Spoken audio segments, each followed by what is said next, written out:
ශ්‍රී ලාංකිකයෝ හැටියට විශේෂයෙන් සිංහල බෞද්ධ කෙනෙක් තියෙනවා අපිට ටිකක් අවුලක් තියෙනවා අගය කිරීම. අපි අගය කරන්නේ නැහැ නේද? හිත යටින් සමහරට ඒක දැක්කත් හොඳට කිසිම දවසක අගය කරන්නේ නැහැ. දැන් පණ යනකල් ගුරුවරුන්ටත් එහෙමයි.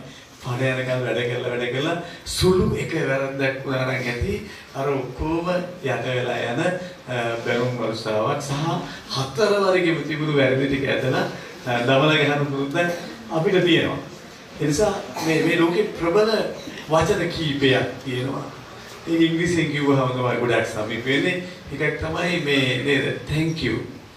අපිට නෑ ඒක කියවෙන්නේ නෑ. හරිද සුවාම් පුරුෂයා පිරිදටවත් පිරිද සුවාම් පුරුෂයාට විදුහල්පති අනිත් ගුරුවරු විදුහල්පතිටවත් කලාපද්‍යාපන අධ්‍යක්ෂකවත් ඒ අයවත් ඒ වගේ පන්ති යාළුවොත් අපිට පුරුද්දක් නෑ ස්තුති කරලා.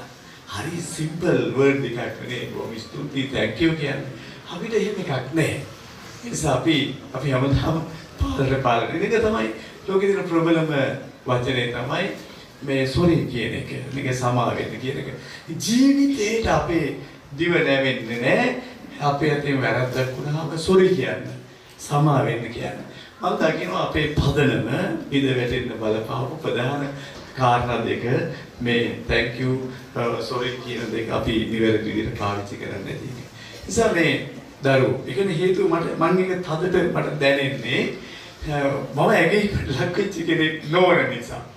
මම අවුරුදු 11ක කාලය කිසිම විදියක ඇගීමක් ලැබු කෙනෙක් අගයන්න දෙයක්වත් නැහැ. ඒක වෙනම උදතරම් මම දක්ෂ නැහැ.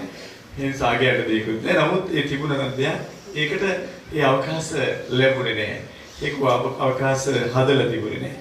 ඒ නිසා විදුහල්පතිතුමියනි මේ මෙවැනි ක්‍රියාදාමයක් කරන එක තමයි අපි ජාතියක් වශයෙන් ගොඩනගනවා නම් ඔය ඇගීම් කිරීම ඒ වගේම සමා වෙන්න කියන එක ස්තුති කියන එක අපි පොඩි කාලෙම ආරම්භ කළොත් හොඳයි.